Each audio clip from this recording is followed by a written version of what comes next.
All right, what's going on, ladies and gentlemen? Welcome back to the channel. Let me know if you guys can hear me out there. I never know if my equipment is working or not. Had to do an emergency restart earlier today, which is something I hate doing with my computer. All right, so we're going to talk about that, Al. A lot of doom and gloom today. Is sitting on cash the right move for now? You and I are not exactly seeing the same thing out there. To me, there wasn't a lot of actionable news at all today. The market is really kind of waiting to see what earnings is going to look like for a lot of different companies at this point. So that is definitely something that if you have cash, I think that you might want to start thinking about dollar cost averaging your way into some of your favorite positions at this point. The bear market may be over. And when I say that, I'm not saying that we're not still in a recession and we don't still have problems with the economy. It's that bear markets end a lot sooner than the conditions that cause the bear market, right? The fear of recession that caused that. The snapback is generally pretty violent and pretty quick. Right now, if you have cash, I would dollar cost average your way in. I don't know if the market is done, being crazy. I don't know if it's going to decline more. I don't know if it's going to go up more. No one really does. Everyone I talk to is pretty smug about thinking that the market's going to continue to decline. But the reality is I've been through this so many times, you just don't know. And the best example is one of the examples I gave on a video a couple of videos back, where between March 9th of 2009 and January 10th of 2010, the economy was in recession the whole time. We had negative GDP growth until January 10th. Well, people didn't know that we had negative GDP growth until January 10th, but the market was up 57% in that time frame. So a full almost 10 months later, 10 months later, we still had contracting GDP, and yet the market was up 57%. So is the market done going down? I don't know. Have we reached bottom? I really don't know the answer to that. But are you going to take a chance? And this is the real problem of missing out on the best days of the market. The market rarely holds on to a gain. The day-to-day fluctuations really aren't all that meaningful. And today is probably one of those days where it's really almost completely not meaningful at all. And actually, hold on. I don't even know what the market has done right now, so I'm going to go ahead and take a look at that. But yeah, actually, why don't I just go ahead and share my screen here, and then we'll see what the market is doing. And I'm going to move this out of the way. Share. And let me see here. All right. Is this sharing with you guys or not? Let me know. I actually cannot see anything. Anyway, look, my software is giving me some issues right now. So Elon says, okay, look, awesome. So it looks like I am sharing with you guys right now. I'm sharing the wrong screen. Hold on a second here. Share screen. All right, so let's take a look at the market going on. This is kind of my live reaction. So Dow Jones is down 194 points, pretty much right at the close here.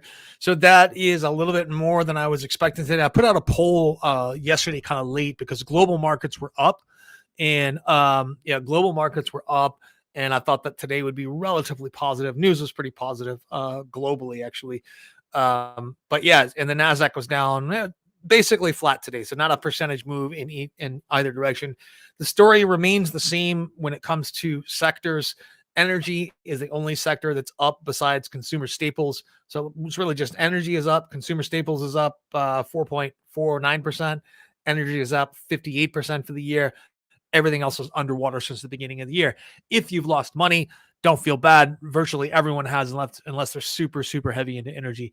So Elon says, just for a moment today, my portfolio was green. In my books, it's a great day. Hope everyone had a great weekend. Yeah, after the crap storm we had last month, I do think that this is just last week was pretty good. But anything we have right now that is positive news, I'm happy with. This is one of the things I wanted to address today. Elon, thanks for bringing it up. China EV sales, NEO stock, XPeng, Leo, BYD all rally ahead of May delivery data. Do you mind sharing your thoughts and predictions on how the stock will be affected? So this is my big prediction. I think that this is the month that BYD passes up Tesla in terms of electric deliveries. And let's talk a little bit about that here. So BYD has an entire business apart from from EVs, right? They have what's called their new energy vehicles, which are battery electric and hybrid vehicles of all sorts. But they also still have their gasoline line. So their line of gasoline vehicles, gasoline powered vehicles, has declined by 90% in the last couple of years. So total top 20 brands in China this year, January to April, insurance registrations. This is not deliveries. This is insurance registrations, cars that are insured and on the road. BYD had 352,000 year to date. That's through April, right? To put that in perspective, Tesla had 110,000. When you look at just their battery electric vehicles last month, they were already pretty close to taking over Tesla. And I think this is the month that they actually do that. But put this in perspective here for what does it mean for Tesla going forward that they have 110,000 in registrations here. They have a long way to go when it comes to, and there are brands like Trumpchi. Have you ever heard of that brand? There's a brand in China called Trumpchi. It's amazing. Yeah. So I never even heard of Trumpchi, but some familiar names like Chery Auto, Audi, Buick, Mercedes-Benz, BMW, Nissan, Geely, Changchan, Wuling. They sell that Wuling mini EV, the one that is just really tiny, two-seater, and it gets about 100 miles per charge and can only go about 88 kilometers an hour. And then the only companies that are outselling BYD in China are Honda, Toyota, and VW. And this is really the point where we're finally seeing the the amount of locally produced EVs is way higher than what Tesla is producing at this point. Now, Tesla is still responsible for this in a way. There really wasn't a Chinese electric vehicle manufacturing base or industry until Tesla released all of their patents to the public in 2014. So yeah, I think this is something to definitely keep an eye on. I do think that if you do not hold BYD stock, that you might want to consider it. It is not traded on a major exchange. There's an AD, well, it is through an ADR, but it is actually public on the Hong Kong exchange. So you can own 8 shares, which are apart from owning them on our stock markets, or you can own the ADR. It's up to you. So Leo Wu says XBONG will bounce back up to $35 a share. I certainly hope so. If that happens anytime soon, though, it's not really going to be based on business fundamentals. It's going to be based more on hype. I think fundamentals are. I think it's actually pretty close to fairly valued at this point in terms of growth. It was always a bit overvalued in terms of its immediate growth. If you're looking 5-10 years down the road, I think that buying it at 35 or buying it at 45 is going to look ridiculously cheap. But in the near term, even $30 a share was probably overpriced. So let's see. Paulo Mateus, I'm going to highlight your comment here. Since you have the most part of your investments in ETFs, can you share with us the main ones? Actually, yeah. So part of this is where I want to generate my income. Part of this is my investment strategy, but I actually have a lot in dividend-bearing ETFs. So Degrow and Noble are the two, and those are basically just large cap dividend-paying stocks that have grown their dividends for the last 20 to 25 years, right? So DGRO and NOBL are probably where I have the majority of my funds, and then I have some mid cap, and I have some small cap, and I have 1 or 2 international, but these are all dividends. So your international dividend payers tend to pay a much higher dividend, but you see much more muted growth over time. So I actually have a smaller slice in because immediate income is not my primary concern. I'm looking at total return. So knowing years ago, kind of figuring out that we're probably going to go through a slightly higher period of inflation. I wasn't thinking we'd have 7 or 8% inflation. I'm thinking we'd go from like 2.34 to like 2.78 over the long term. Because that's really right now, that's kind of what most financial advisory companies and software packages are predicting, is that current rates of inflation averaging over the next 30 years are going to be between 2.34 and 2.44%. I was figuring that to be a little bit higher than expected at around 2.78 based on some estimates that I made. And so I shifted years ago from strictly indexed to a lot more ETFs focused on dividend growth. Traditionally dividends are a larger portion of the overall return of a portfolio than they have been in the past. And if we go through an inflationary environment, those dividends are actually going to play a much larger role in total return, which is something that a lot of folks who are younger have not even thought about in terms of their portfolio. A couple of other things that are looking attractive right now. Thematic investing has really gotten hammered in the last couple of months, but one of the ETF investments that I really like is investment in the battery electric supply chain, which is basically a BATT is a great ETF, and LIT. So these are ETFs that are focused on that supply chain for batteries. So the big difference between LIT and BATT is going to be Albemarle Holdings. Albemarle is a huge portion of the portfolio in LIT. So if you own Albemarle, you may want to use BATT. If you don't own Albemarle, then I'd probably own LIT. And it's so I haven't been on Facebook in months, right? Not more than for a minute or two to do some actual advertising for some of my businesses. But I went on today and I made the mistake of scrolling through my timeline. And man, did I see tons and tons and tons of anti-EV memes. The crazy thing is the anti-EV memes are about the dumbest thing I've ever seen in my life. 5 seconds of Googling you would have figured out that none of this was true. It amazes me what people will believe as long as it aligns with a preconceived notion. And, my channel, what I hope to do is present information in a rational manner where you can make your own decisions here. But there's something that you should probably take as established fact at this point. About half of transportation is going to be electrified, period. And that's simply based on economics. It's simply based on margins. Tesla basically proved that margins can be very, very high in battery electric vehicles and much higher than they are in gasoline vehicles. And you save money. The manufacturers save money in a lot of other ways because you're not training armies of technicians to go. Well, they do make a lot of money in maintenance, but there's basically a lot less in the way of labor expenses when you're producing an electric vehicle as compared to these battery electric vehicles. So there are a ton of financial reasons why all of these companies are going to switch to battery electric, and we're going to see a profusion of charging stations everywhere. It's a matter of time before local governments give utilities the power to create charging stations everywhere. Meaning, I think there's going to be the ability to charge anywhere we have paid street parking.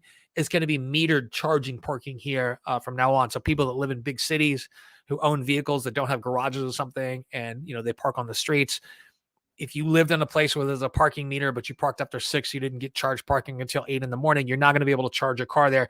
So they're going to be making money charging cars at night. They're going to be making money. The cities are going to be making money, charging for parking during the day and for charging. So it's a matter of time before utilities get involved in this, which leads me to, I know that ChargePoint reported earnings, I think today after market. I have not taken a look at the earnings. You guys know from my channel that I have never been into the charging stocks, largely because there's nothing special about an EV charger. It's just a plug. It's a glorified plug. That's all it is. And that every single electrical component manufacturer on the planet is going to get into EV charging at some point. And then you face the threat of utilities and municipalities getting involved in this as well. So what does that leave room for? Some gasoline stations are going to be converted to charging stations. Some of them are not. A new business model is going to a new business model of some sort is going to emerge. I see a lot more. Are you guys familiar with Buc-ee's in Texas? Buc-ee's in Texas is just a gas station, but it's like Disney World wrapped up in a shopping mall wrapped up in a gas station. It's really this an amazing experience if we've ever gone to a Buc-ee's, where they want you to fill up with gas, but they want you to stay there for 45 minutes spending money on stuff too. This is more of the future that I imagine for electrical charging stations, because you're going to be there for 20 to 45 minutes on a freeway. And that's because it's going to take you 15 to 20 minutes 15 to 45 minutes to charge a vehicle in the future. I know it takes a little bit longer than that now. But the idea is to sort of trap you in there where the companies are not going to make that much money charging. They're going to make all their money selling you candy, selling you sodas, selling you food, selling you hats, t-shirts, and all that stuff. That is probably the new yeah. So Bob Johnson says, I've been to Buc-ee's. It's a great jerky selection, right? But they're a gas station. But you spent money on jerky. Jerky used to be extremely high margin. I don't think it's all that high margin anymore with the prices of beef. But that's sort of the point. You went there to buy gas. They made a penny per gallon on that gas, or maybe even lost money on that gas, and then they made all that up when they sold you jerky. That is the business model of a Buc-ee's. That's not necessarily, and that's the business model of a lot of gas stations right now. And gas stations, the small ones, because of the high volume of traffic that goes through, that's in and out in under 8 minutes, they're able to sell you a soda and make money on that. They're able to sell you a bag of chips, make money on that. The business model is going to change a little bit when people are hanging out there for 20 minutes, right? Think about all the opportunities you have to advertise to people while they're waiting for their cars to charge. Think about all the opportunities that they have to buy while they are waiting for their cars to charge. So no one company that makes charging equipment is going to dominate this market. That's why I'm not in favor of a charge point or a blank or anything like that. There's going to be such a diversity of charging equipment that's available that all adheres to a single standard or a couple of standards. And guys, the technology industry hates markets that don't have standards. Meaning at some point, there's probably only going to be 2 or 3 standards for charging. There's going to be Tesla. There's going to be 2 other people, and that's it. Everyone else will conform because this is added cost to not conforming to that. So we'll have a standard develop at some time. It's just going to take a while. So, but this is a new opportunity to invest in charging. It's just not going to be those equipment makers. That equipment is not special. The new business opportunity is going to be in the new business model for charging, right? So, yeah. So back to Xpeng for a moment, though. I do think that Xpeng is going to do quite well for the year, or quite well in the future. I just don't think that this year is Xpeng's year, largely because of how how the rollout of their plants is going to be is going to come out. They don't have any additional capacity produced vehicles coming online at best till the end of the year.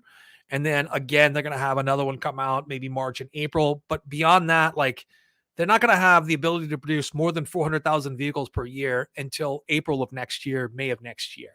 All right. So if you're looking at right now, their cumulative delivery volume just surpassed 150,000 vehicles at this point. They're still a really small company, but right now they're kind of caught in this where they can't produce more than 20,000 vehicles a month, 22,000 vehicles per month total. And they're stuck there until they get until they get these other 2 factories finished. And it looks like they already have an additional factory that they're planning to. I think that's not in Chengdu. I can't remember where that was exactly. So, yeah. So the big thing also is that all of these companies, like Xpeng and Neo, are all planning listings in Hong Kong, and they're all planning listings. The Stock Exchange of Hong Kong has been included on the Shenzhen Hong Kong Stock Connect programs. So the idea that there was a totally separate Hong Kong stock market is dead, folks. Ever since China imposed their new security laws on Hong Kong, the old Hong Kong is really dead. It doesn't exist. It's an integrated part. There may be a few different rules, but under the security apparatus and the regulatory apparatus, it's fairly well integrated into Greater China, meaning that you don't have the consumer protections that you used to have by investing on the Hong Kong market, because they're not really going to be under that sort of British model of finance anymore. It's going to be a Chinese model of finance. So that's one of the things that could be disappointing. It means that everything for me that I'm trading on Hong Kong is now getting discounted based on the way I discount Chinese stocks. So which is sad. But yeah, that's one of the things that's big news out of there. And let me see here. What else did I do? So top stories of Xpeng in 2020. They don't have a ton of news here. Yeah. they don't have a ton of news here out there. So new Toyota Crown hit Chinese market in September. All right. One of the things that I wanted to cover with you guys today, let me see here if I missed any questions. No. Okay, just want to remind you guys too that super chat features are on if you guys feel inclined. Oh, this is one of the things I wanted to talk about today. The Ford F-150 Lightning loses about half its range when towing a 23-foot Airstream trailer. To me, that's totally expected. I expected nothing less than them losing 50% of the range. Has zero to do with battery management, has zero to do with battery design, has everything to do with physics. Okay. If you're towing something of that weight behind you, you're going to lose range. That's just, and you do the same. You don't lose quite as much when it comes to a gasoline vehicle because it's already, or a diesel because it's already enormously inefficient. But in this case, that's totally expected. Here's why it doesn't really matter. So the range on the Ford F-150 is roughly 300 miles. How many people that own a Ford F-150 are going to tow anything ever for 150 miles? The answer to that is probably under 5%. Virtually nobody I know that owns a truck owns the truck because they use it as a truck. It is a lifestyle choice. Like seriously, when I buy a truck, there's only two things I'm using it for. One is to haul around sheets of plywood so I can build boats at my house.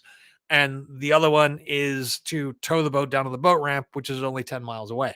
So I will never use it to tow anything any further. Most people won't either. And sooner or later, like I said, we're going to have relatively full coverage when it comes to charging infrastructure here in the US, probably sooner rather than later. Other new things that are interesting here that people aren't talking about that is also involved with this whole battery electric industry, which is also helping us bring down the cost of lithium ion batteries, are things like this 21-inch electric motor, things like e-bikes, all that stuff. When you're talking about manufacturing, you always want to think about Wright's law, where every cumulative doubling of production helps you reduce the cost of production by a predictable percentage. In this case, with lithium ion batteries, it's about 15%. Every bit of production with lithium ion batteries helps us improve that over time. This is what I think is interesting. So VW is the largest automaker on the planet, and it's not even close. They outsell they outsell every other company by quite a bit.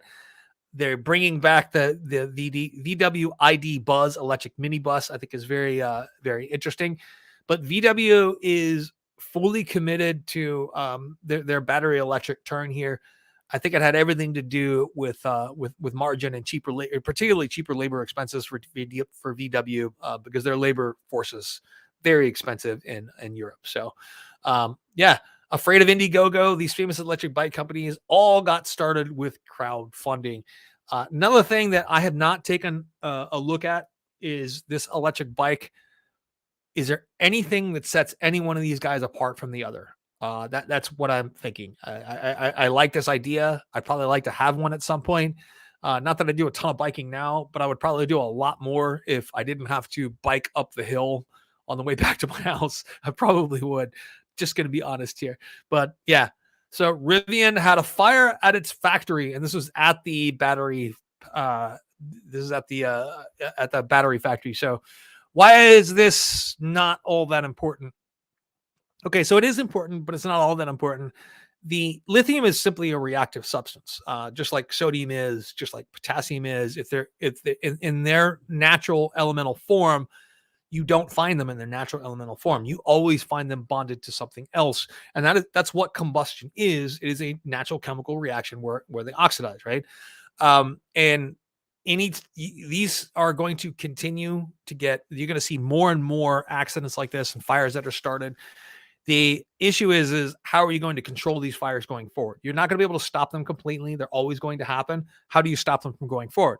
Well, this has actually largely been solved by the sodium industry. You rarely hear of fires happening at sodium factories or people that produce commercial elemental sodium because they've had years of development to develop safety procedures and equipment and all those things.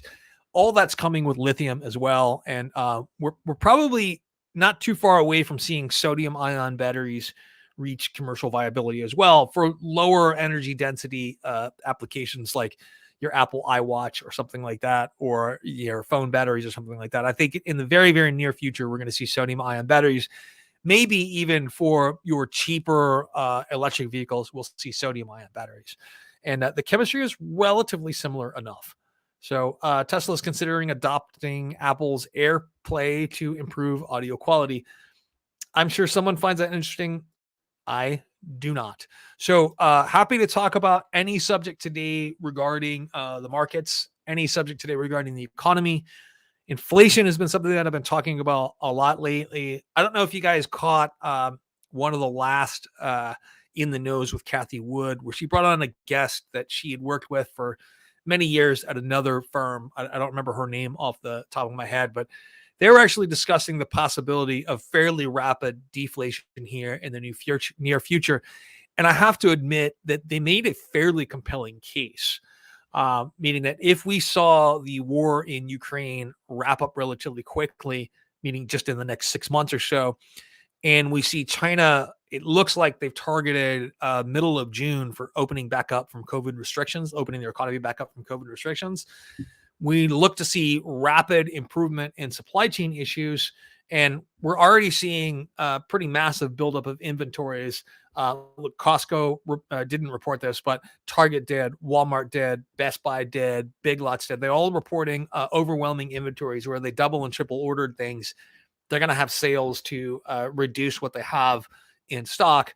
We're already looking at declining prices for large, bulky items here going forward in the future. But food and fuel prices are going to remain high.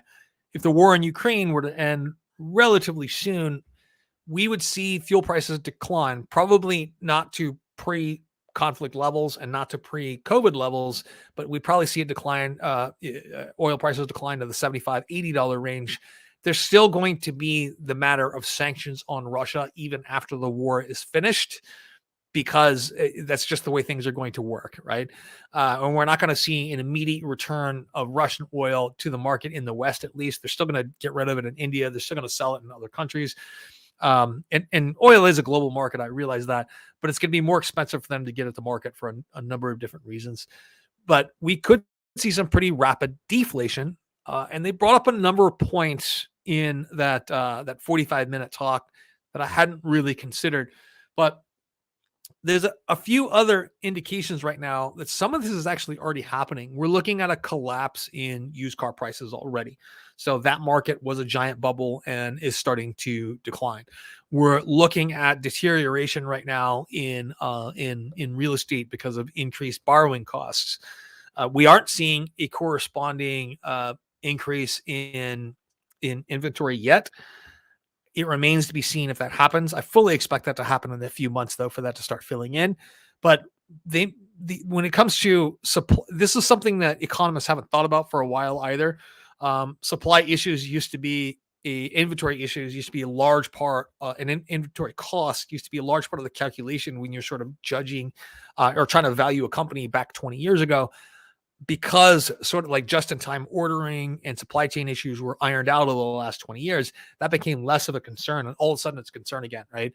So these are sort of the things that I hadn't thought about before when we were talking about supply chain issues. Yeah, so a couple of things that might get better. I'm going to answer a question here. Bob Johnson says, waiting for any idea on waiting for another Tesla dip for the split, or should I plow in at these 750-ish prices? So I think this quarter is, and I think David Lee is another YouTuber. I didn't watch much of his video, but the video is titled Quarter of Doom.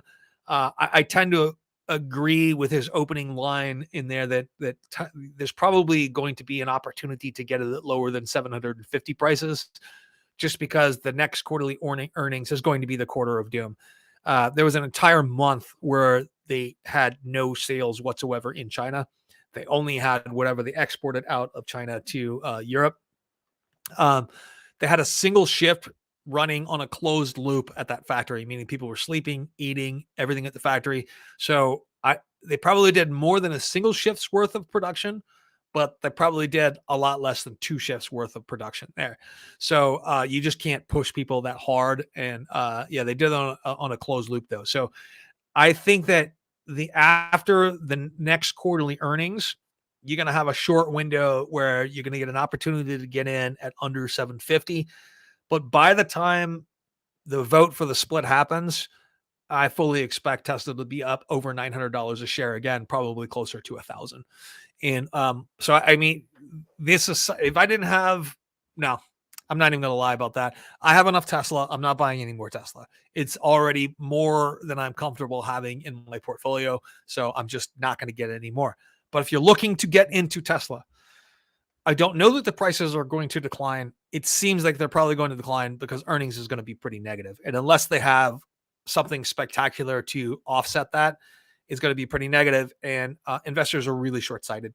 And it always provides opportunity for bears, Tesla bears to start talking about things. So, yeah, let me see here. Kia Ora, or the animator says, Kia Ora, Jason from New Zealand. How are you keeping well? Glad to be with you. Traveling to work. I'm going to travel tomorrow, which I'll probably still do a live stream tomorrow before I hop on a plane, and then I'll travel. And then the week after that, I'm going somewhere warm. I'm going to enjoy myself, and maybe I'll do a live stream from there on my laptop, which means I'll have crappy audio, but I'll do a live stream. Yeah, but no. So back to Tesla for a moment. If you've noticed it lately, whenever Elon speaks a lot, Tesla declines. Whenever he's quiet, the stock goes back up. I think you can ascertain what my feelings are on the subject of Elon Musk at this point. His job is to the shareholders of his company. That's who he owes. He doesn't owe it to, I don't know. I don't want to get too much on it because too many people have emotional feelings about Elon Musk that they should not. He's never going to pick you just because you're his biggest fan. He's never going to pick you. Okay. I am investing in his companies because he marshals great idea. He has his own great ideas, but he's actually really good at marshaling great ideas from other people and bringing those visions to life. That's his real strength. It's not that he's the greatest engineer. It's not even that he's the greatest businessman, but he's able to sell a vision of the future that other very competent people can get behind and put into motion. You know how many times electric vehicle car companies were started without any success? Literally hundreds of electric vehicle companies went out of business. Hundreds went out of business before Tesla was finally successful. And it's not just electric car companies. Since 1940, all but two electric car, actually, since 1940, every single car company has gone out of business. Every single one. Only Ford remains, right? Ford and Tesla are only two companies that were created. So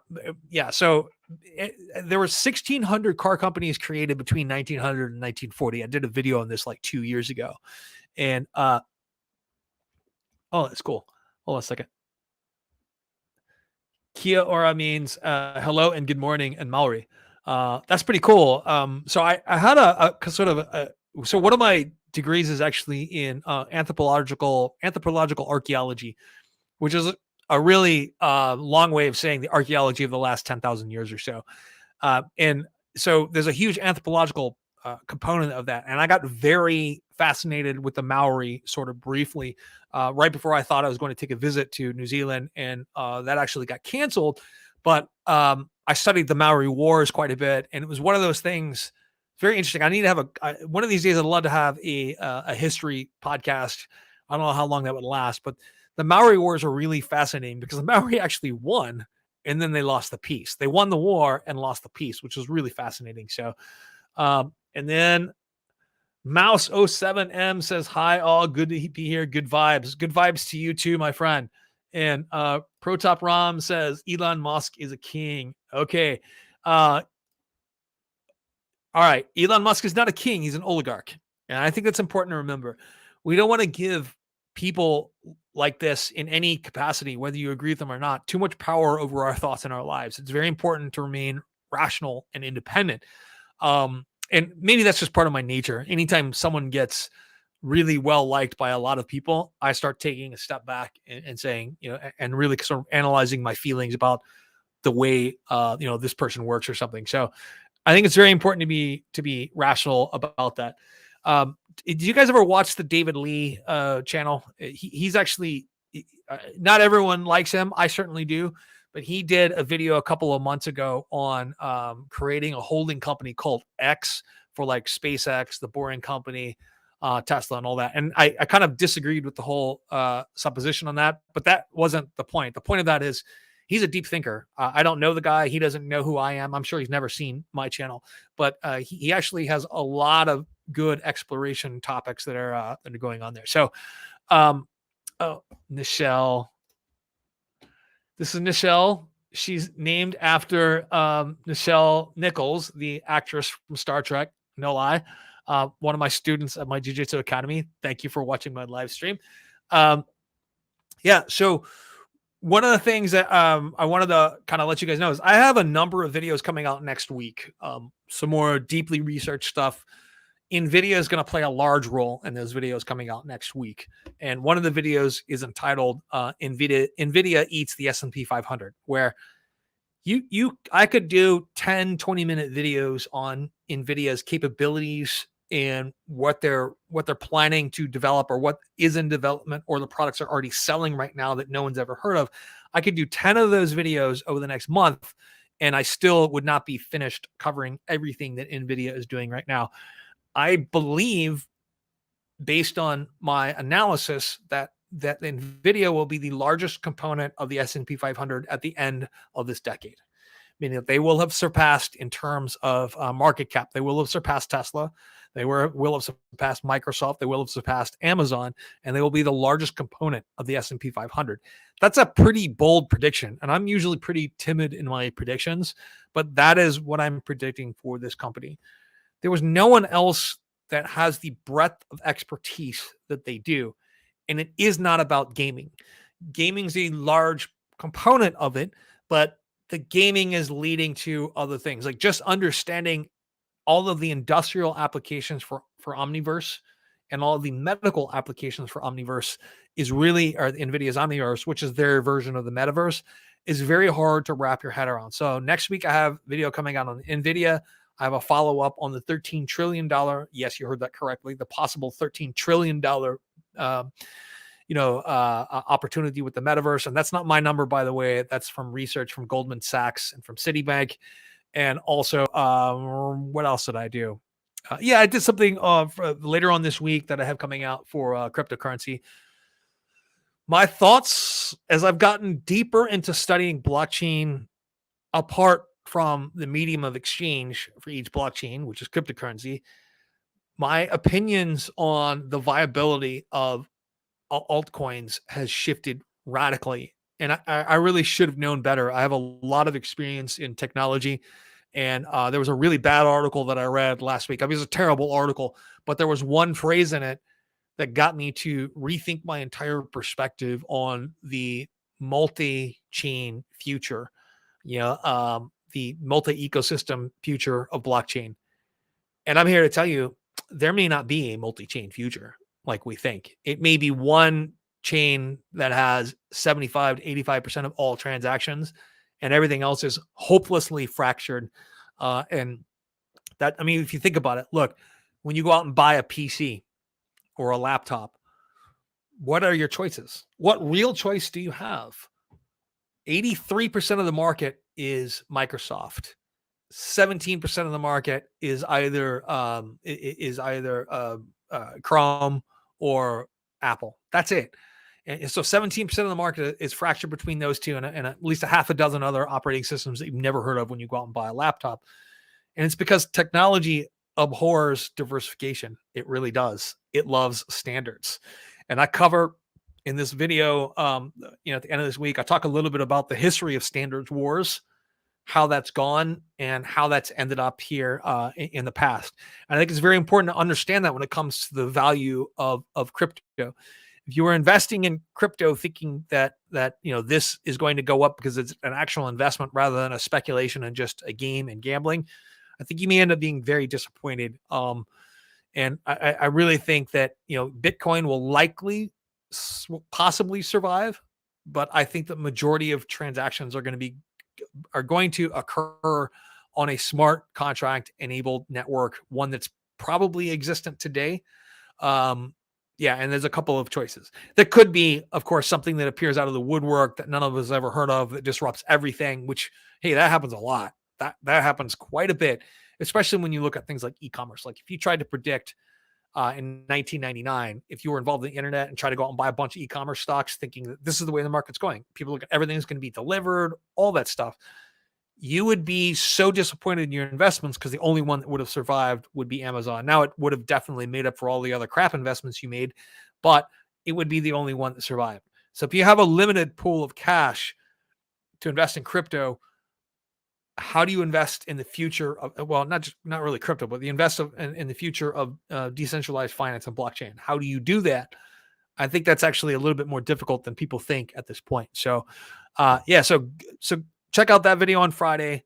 Then Monday I have one on Nvidia. I forget what I have on Wednesday, and then that next Friday I have another one on the metaverse. So all that's coming out next week, and I'm going to try and get in at least one or two live streams during the week too. But I will definitely be traveling at that point.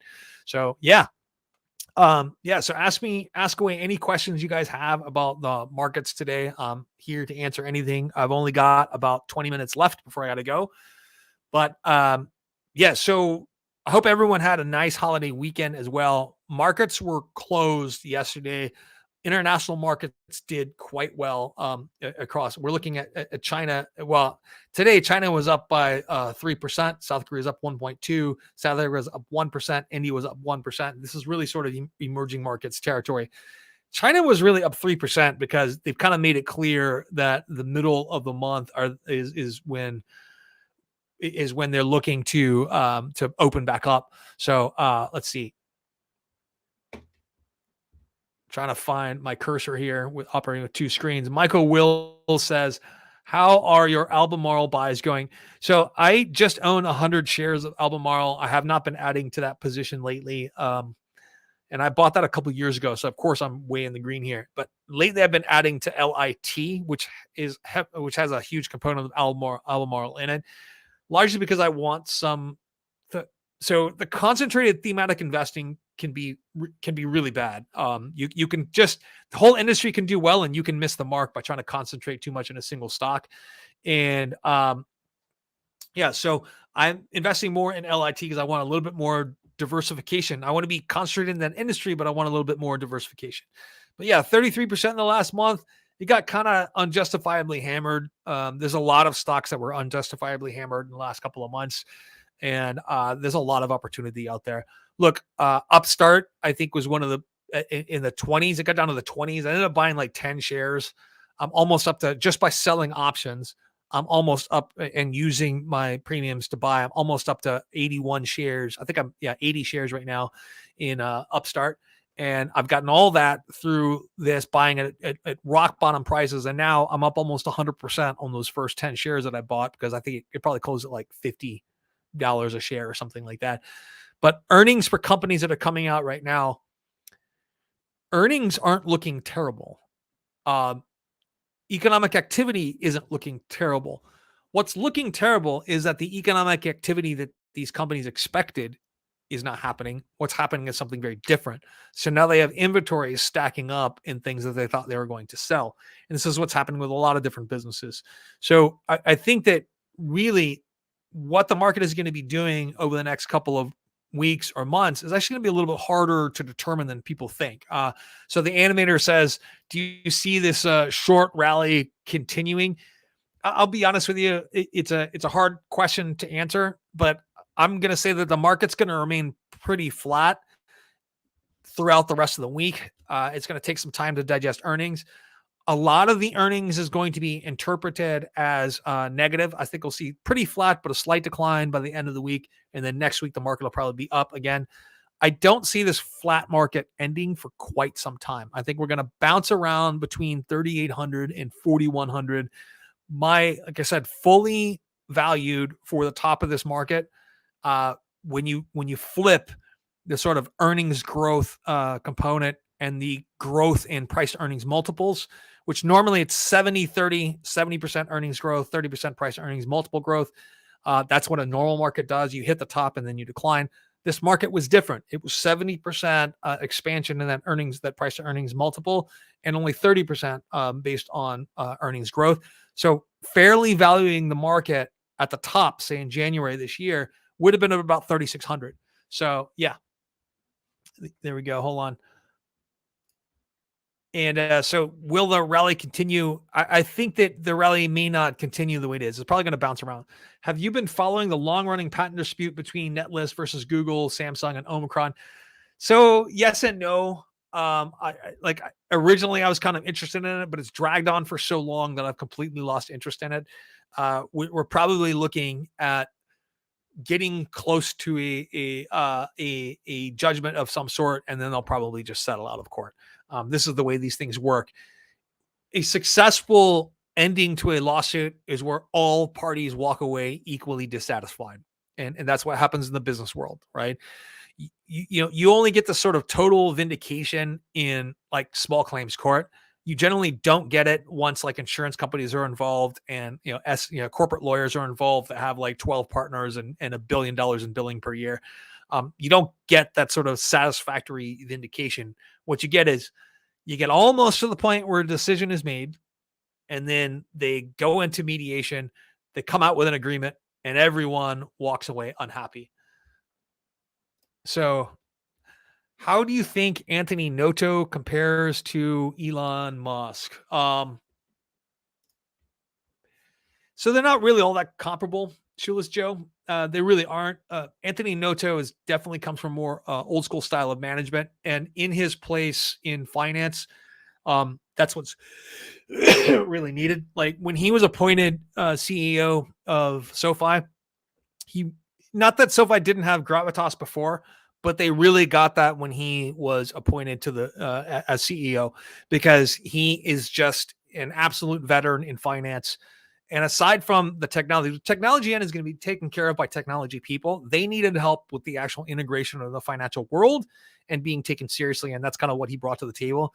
He's going to give them competent, mature management and not do anything extremely exciting.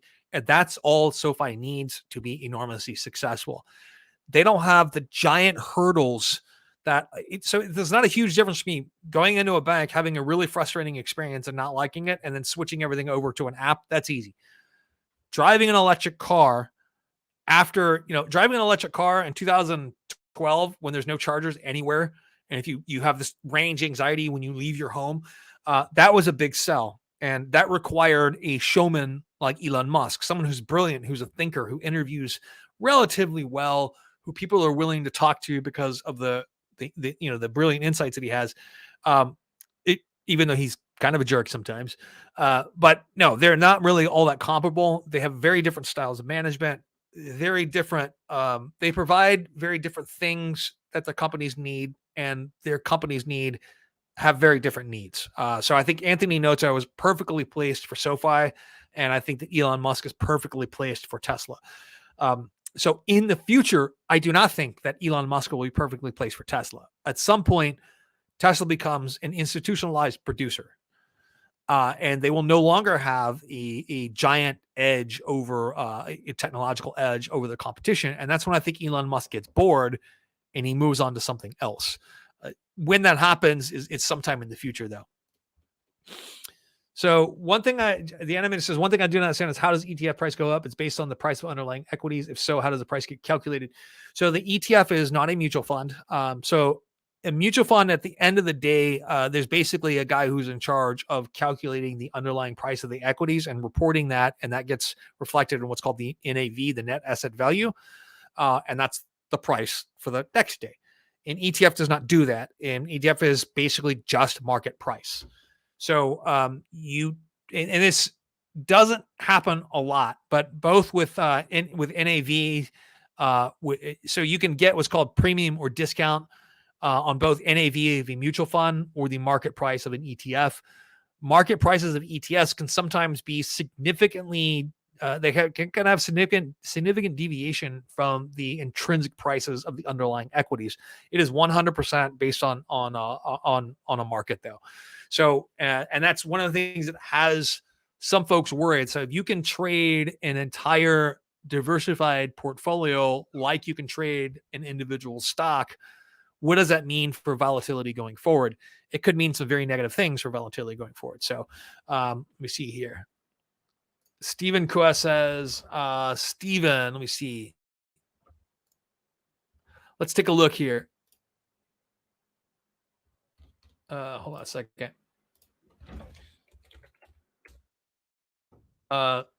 Arrival. All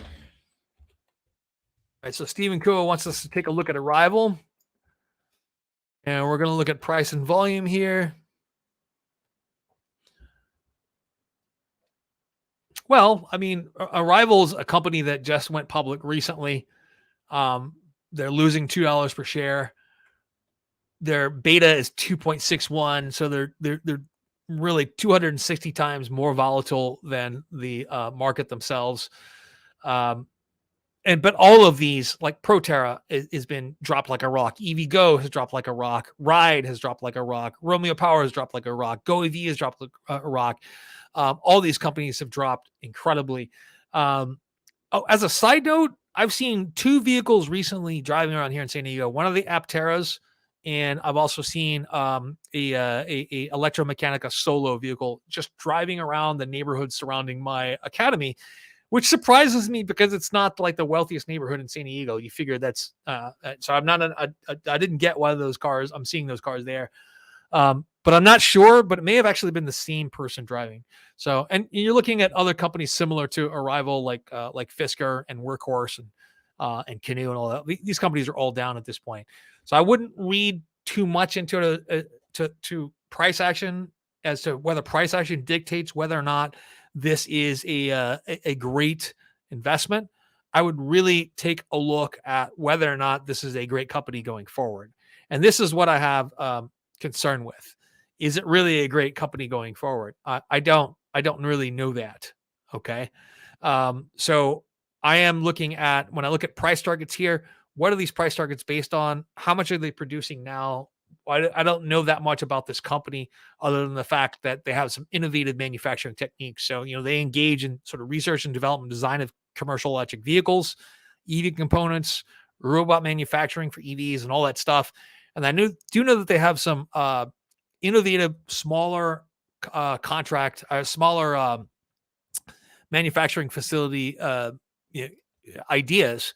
And that was brought to my attention by one of the people on my Patreon, actually. And I did some investigation at them at one point, but ultimately decided not to do a video on them just because I couldn't get a ton of sort of unbiased information at the time. Everything was just hype. And I couldn't get a lot of like professional research out of it. So that is changing a little bit. But honestly, when it says Wall Street, I'm seeing these headlines that said Wall Street loves these stocks. I don't really see evidence that Wall Street loves this stock or something like that. So, yeah. Anyway, just a second here. Is Arrival a buying opportunity? Oh, what do I see for Airbnb for the next few months? They're going to make butt tons of money, man. There's so much pent up travel demand. It's absolutely unbelievable. It's going to look really, really good for Airbnb in the next couple of months. And they're kind of positioned now, and they did really well in terms of the pandemic, in terms of marketing, in terms of the pandemic, in terms of adjusting for that. And I think that Airbnb is really going to pull away from their competitor. I mean, they've already got a dominant position in the market. And I was always worried about what makes Airbnb special. And there were a couple of other companies I'm like, these companies could pose a threat. But when you look at how Airbnb powered through the pandemic, I think that it's unlikely that they have any competition here in the near future. And I think that they're a solid investment. I did not used to think that. I looked at Airbnb before and I was like, these multiples are crazy. Now I'm thinking they're becoming more and more reasonable. It's just becoming basically like the Google of the vacation world at this point. Like, if you want to compete as a search engine, how are you going to compete against Google? They have their own friggin' verb. Like, pretty soon you're going to like right now, Airbnb is already a verb, right? Oh, I'm going to Airbnb it, or I'm going to Google it. That's pretty hard marketing to fight against. But let me give you an example where that marketing failed in the long run. So I used to work overseas back in the early 2000s. I worked overseas in a couple of different developing countries, and I ended up buying a bunch of Nokia stock because everyone that I dealt with there, they talked about their Nokia, and it didn't matter what phone they had, they called it their Nokia. Just like in the South, if you go and buy a soda, everyone calls it a Coke, right? That's incredible branding for Coke, because the brand name of the first thing someone experienced simply became the place name for that object, right? And that was one of those things that happened with Nokia. And I was like, wow, they're going to be the most successful company out there. That didn't happen, of course, largely because Nokia kind of fumbled the ball in marketing and in terms of reinvesting in research. So let me see here. Some people I know with EVs report the range less advertised and degrades like a phone over time. They should have always expected the range to degrade over time, roughly about 10% in the first year, and then it degrades a little bit degrades a little bit less after that. But yeah, they should have always expected that. In terms of the range being way less, it depends on what kind of drivers they are too. So some of the I've had the opportunity now to a couple of times to get into the Ford Mach E, and I don't know if maybe I just walked into the whole test driving it kind of in a biased way and was not expecting things to be as good as they are. Um, but yeah, it's pretty fantastic, and that car has as much mileage as a gasoline vehicle in the same range. It's like 220 miles or something like that, and that's about it. So where people are experiencing range differences is usually in like extremely cold environments, like the extreme northern part of the United States or Norway or something like that. But Norway is selling more electric vehicles than any other type of vehicle at this point. So it's pretty amazing. I want to see sort of a little more data on other than some people I know are reporting this. I know a lot of people are reporting this. What I don't have is good data on this to see whether or not this really is something to be concerned with. Yeah, but anyway, this is one of the most watched live streams that I've had in a while. I have no idea why that is. And I didn't plan on a long one in the futures, at least on Mondays and Wednesdays. I probably do longer live streams, but today I got to cut this one short. I do have some errands to run before I travel here pretty soon. So I am looking forward to seeing you guys again soon. Please check out my videos next week. I have a whole lineup of videos on Friday, Monday, Wednesday, and then Friday of next week set up already when I'm going to be on vacation. And I'm going to be traveling. And yeah, so my house sitter, though, if you guys are planning to come by, my house sitter will not appreciate that. So neither will my dogs. But yeah, don't do that. Seriously. Anyway, have a nice week, guys. And I will do a live stream tomorrow. And then after that, I probably won't do a live stream till next Tuesday or Wednesday. But have a nice day. Thank you so much, guys.